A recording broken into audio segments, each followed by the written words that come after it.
औज़ुबिल्लाहि मिनश्शैतानिर्रजीम बिस्मिल्लाहिर्रहमानिर्रहीम इन्नल्लाह व मलाइकतहु युसल्लूना अलन नबी या अय्युहल्लज़ीना आमनु सल्लु अलैहि व सल्लिमू तस्लीमा अल्लाहुम्मा सल्लि अला मुहम्मद व आले मुहम्मद व अज्जिल फ़रजहुम। मोमिनीन, इस वक्त मेरे साथ जनाब अमान अब्बास साहब हैं। जनाब अमान अब्बास साहब, आप सद्दाम के ज़माने में आए थे ज़ियारत करने के लिए। आपने उस वक्त और यहाँ के ऊपर जिस वक्त आज आप आए हैं ज़ियारत के लिए, आपने इन दिनों के बीच में क्या फ़र्क पाया है?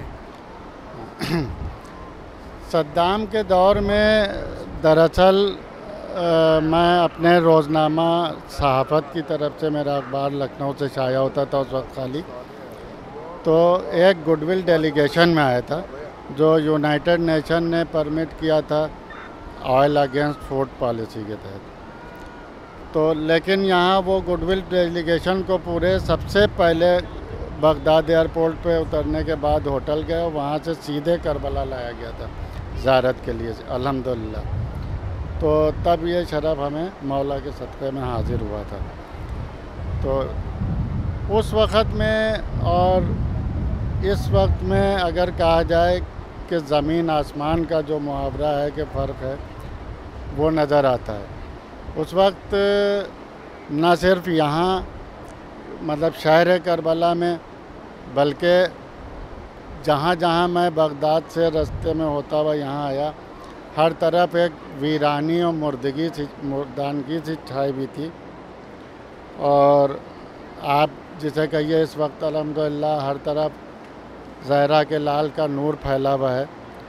तो वो जो कुरान शरीफ की आयत है कि हम तुम्हें जुल्मात से और नूर की तरफ बिल्कुल आ गया है, ये मुल्क भी और ये शहर तो खैर हमेशा ही से है। अब वो तो वक्ती तौर पे जैसे बादल आ जाते हैं, इस तरह से जुल्म के बादल थे जो अल्हम्दुलिल्लाह अब छट गए हैं। माशाअल्लाह माशाअल्लाह, मौला सलामत रखे आपको। जनाब अमान अब्बास साहब, ज़रा ये बताएं हमको कि एक ज़ाहिर इमाम हुसैन अलैहिस्सलाम है जिसके पास तमाम असबाब मौजूद हैं ज़ियारत करने के लिए, लेकिन वो लोग जानबूझकर करबला मुक़द्दसा ज़ियारत के लिए नहीं आते। क्या वो अपने आप को इस शरफ़ से महरूम कर रहे हैं? देखिए, बात यह है कि पहले तो उनको इसकी आगाही और तौफ़ीक़ इलाही की बात होती है। ये अव्वल तो यह है कि उन लोगों को इसकी आगाही हो। अल्हम्दुलिल्लाह जब से यहाँ मशी यानी वाक टू करबला का चलन हुआ है, पिछले 10 साल से ही समझिए, तो उससे न सिर्फ हमारे कौम के नौजवान, अल्हम्दुलिल्लाह अभी भी आप देखिए जो मशी में आते हैं यहाँ अरबईन में, उसमें मेजॉरिटी नौजवान लड़के लड़कियों की होती है अल्हम्दुलिल्लाह। और अगर हम जो यहाँ मंज़र देख रहे हैं अभी, अब की तो हालांकि कोविड की वजह से बाहर से लोग आ नहीं पाए ज़्यादा, लेकिन फिर भी अल्हम्दुलिल्लाह इन वक्त पे जो गवर्नमेंट ने अलाउ कर दिया था हर मुल्क से 1,500 आदमियों का, तो उसमें जो भी आ पाए, तो वो जिन्हें तलबी थी मौला की, तो वो हाज़िर हुए हैं। तो अच्छा खासा अरबईन पे माशाल्लाह यहाँ मजमा था। लेकिन अभी इस पैगाम को जो यहाँ महसूस किया मैंने, पहले भी वीडियो और जो अपने दोस्त अहबाब आते थे और ज़िक्र करते थे, उससे एक इश्तियाक तो होता ही था, लेकिन अपनी आँख से देखने का और ख़ुद महसूस करने का, जो चीज़ें रूहानी तौर पे तो महसूस होती हैं तो आई के महसूस होंगी ना, तो उसको तो ना लफ्ज़ों में ढाला जा सकता है मुकम्मल तरीके से। तो मेरी तो ख्वाहिश यही है कि जो भी हजरात यहाँ आते हैं या अब आ रहे हैं या आगे आएंगे, वो ज़्यादा से ज़्यादा जाके ख़ास तौर से उलमा और ज़ाकिरीन, क्योंकि उनका सीधे मकालमा रहता है कौम के लोगों से भी, और हम लोगों पे भी ये ज़िम्मेदारी है कि उसको आगे फैलाएं, ताकि लोगों को पहले वाक़फ़ियत हो। वाक़फ़ियत होती है तो फिर उधर रुझान जाता है, फिर जिसको अल्लाह तौफ़ीक़ देता है, मौला का बुलावा होता है, वो यहाँ हाज़िर भी होता है। माशाअल्लाह, मौला सलामत रखे आपको। जनाब अमान अब्बास साहब, मेरा आपसे एक आखिरी सवाल है। वो सवाल ये है कि मकसद इमाम हुसैन अलैहिस्सलाम के मुताबिक अपनी औलाद की तरबियत और परवरिश कैसे करनी चाहिए? हाँ, असल बात तो यही है।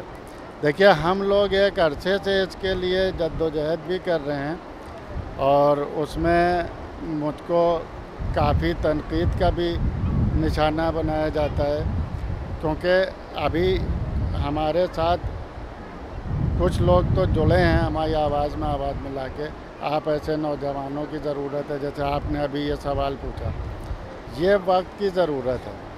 हो ये रहा है कि हमारी क़यादत को इसकी तरफ मुतवज्जे करना चाहिए कौम को, क्योंकि देखने में अभी ये आ रहा है कि माशाअल्लाह आज़ादारी तो हर तरफ फ़रोग़ पा रही है, लेकिन कहीं ना कहीं उस रफ्तार से मकसद हुसैनी आगे नहीं बढ़ रहा है।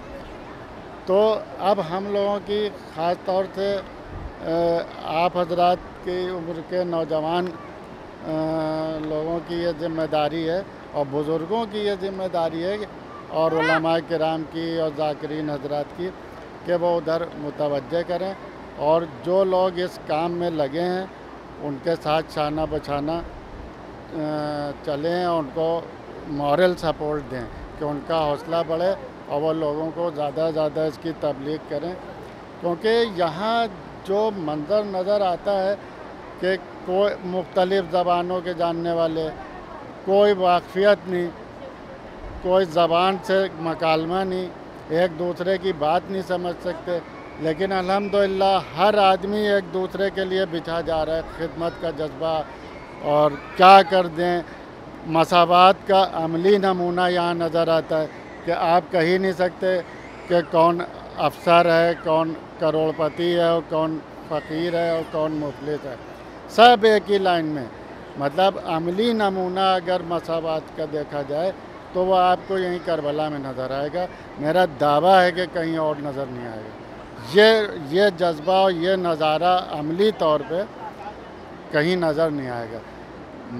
मज़ाहिब में यकीनन हर जगह मसावात की तालीम दी गई है, और भी जो इलाही मज़हब हैं ख़ुसूसन उनमें तो है ही है, लेकिन अमली तौर पे वो ऐसा नज़ारा कहीं और नहीं नज़र आता है। तो इसको आम फैलाने की ज़रूरत है ना पूरी दुनिया में, और वो ज़िम्मेदारी हम ग़ुलामान मोहम्मद आले मोहम्मद और ग़ुलामान मौला हुसैन के ही ज़िम्मे हमारे ही फ़र्ज़ है। तो मैं चाहूँगा कि लोग हम लोगों को इस मामले में मदद करें और मौला तौफ़ीक़ दें। बैनुल हरमैन मैं दुआ कर रहा हूँ कि मकसद हुसैनी को आगे करने में जो है हम लोग अपनी सांस के आखिरी सांस तक, मतलब अपनी आखिरी सांस तक, और जो भी हो पाए जिससे कोशिश वो करें। माशाअल्लाह, इलाही आमीन, जज़ाकल्लाहु खैर जज़ा। ये मोमिनीन इस वक्त हमारे साथ जनाब अम्मार अब्बास आते हैं। आपका हम बहुत बहुत शुक्रिया अदा करते हैं बैनुल हरमैन शरीफ़ैन में। अल्लाहुम्मा सल्लि अला मुहम्मद व आले मुहम्मद व अज्जिल फ़रजहुम।